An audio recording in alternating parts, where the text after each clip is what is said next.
குருவே சரணம். ஒரு பக்தர் ஒருத்தர் கேட்டிருக்கார், ஐயா, மனிதர்கள் அனைத்து விதமான தொழிலாகட்டும், திருமணமாகட்டும், குடும்பமாகட்டும், பிள்ளைகள் கிட்டையாகட்டும், எங்கேயோ ஒன்று தோற்பதற்கு காரணம் என்ன? எங்கே பார்த்தாலும் தோல்வி அடைகிறாங்க. ஒரு சிலர் மட்டும், ஒரு சிலர் அனைத்திலும் வெற்றி அடைகிறாங்க. இதுக்கான காரணம் என்ன? எனக்கு ஒன்றும் புரியல ஐயா. இதுக்கு ஒரு நல்ல பதிலை பதிவாக கொடுங்கள் அப்படின்னு கேட்டிருக்காங்க. கேட்டவங்க பார்த்தீங்கன்னா வேலூர் மாவட்டத்தை சார்ந்தவங்க. அந்த ஐயா கேட்டதுக்கான பதிலை நான் பதிவாக கொடுக்கின்றேன். அனைத்து உலக மக்களுக்கும் இந்த பதிவு பொருத்தமாகும். அதாவது அவர் கேட்டது என்னன்னா, எல்லா வகையிலும் தோல்வி அடைவதற்கு காரணம் என்ன அப்படின்னு கேட்டிருக்கார். ஒரு ஆணோ பெண்ணோ சரியான முடிவெடுக்காமல் காதலில் ஒன்று சேரலாம் என்று நினைத்தால் திருமணத்தில் தோல்வி அடைவார்கள். அதே போல கூட்டு தொழில் சரியான முடிவில்லாமல், சரியான ஆட்களாக இல்லாமல் இருவரும் சேர்ந்தால் அந்த கூட்டு தொழில் சரிவு ஏற்படும். சரியான ஓட்டுநர் இல்லாமல் அவரை நம்பி ஒரு முதலீடை போட்டு வண்டி வாகனம் எடுத்து அவரிடத்தில் கொடுத்தால் சத்தியமாக தோல்வி அடைவீர்கள். குடும்பத்தில் சரியான நேரத்தில் நீங்கள் பேசாமல் இருந்தால் குடும்பத்தில் தோல்வி அடைவீர்கள். பிள்ளைகளிடத்தில் அவர்களை சரியான நேரத்தில் நீங்கள் தட்டி கேட்காமல் விட்டால் பிள்ளைகளிடத்திலும் நீங்கள் தோல்வி அடைவீர்கள். வேலை பார்க்கும் இடத்தில் அனைத்துக்கும் நீங்கள் அடிபணிந்தால் அந்த இடத்திலும் நீங்கள் தோல்வி அடைவீர்கள். அப்ப இந்த தோல்வி உங்களை தொடர்ந்து வந்து கொண்டே இருக்கும்.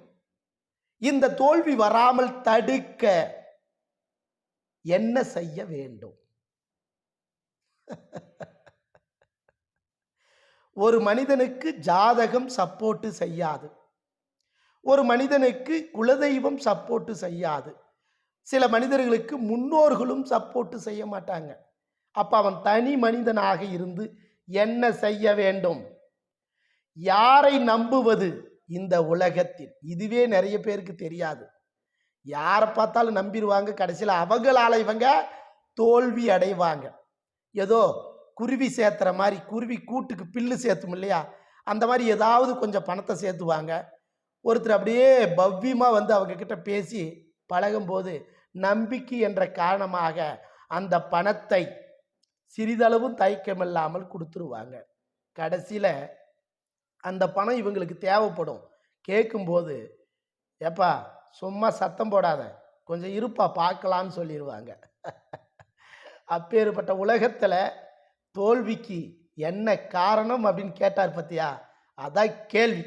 அற்புதமானவர். அவர் யோசித்து கேட்டிருக்கிறார். அனைத்து மக்களும் தோல்வி அடைவதற்கு காரணம் பொறுமை இல்லை. 1, யோசிப்பதே இல்லை.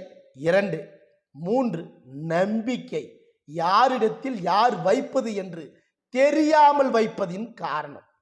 இந்த 3 வழியாகவும் மக்கள் தோல்வி அடைகிறார்கள். முடிவு என்பது கடைசியில் எடுப்பது.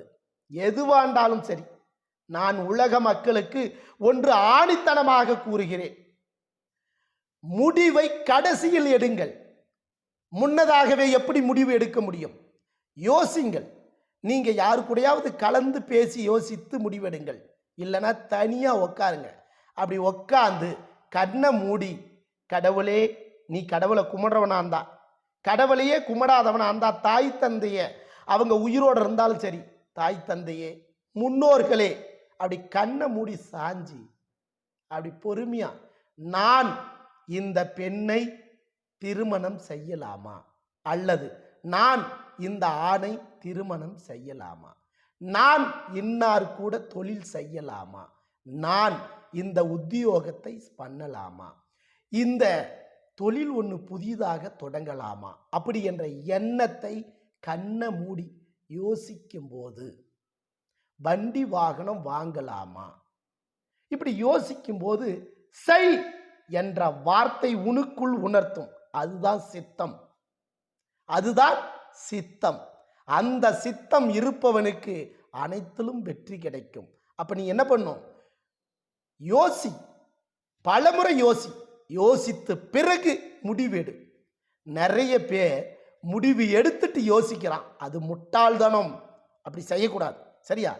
அனைவருக்கும் நான் சொல்வது, பலமுறை யோசியுங்கள், பிறகு முடிவெடுங்கள். உங்களுக்கு வெற்றி வெற்றி வெற்றி என்று என் உரையை முடிக்கிறேன். அனைவரும் தவசித்தர் ரகசியம் யூடியூப் சேனலுக்கும் தவசித்தர் பீடம் ஃபேஸ்புக் பக்கத்துக்கும் சப்போர்ட் பண்ணுங்க. குருவே சரணம்.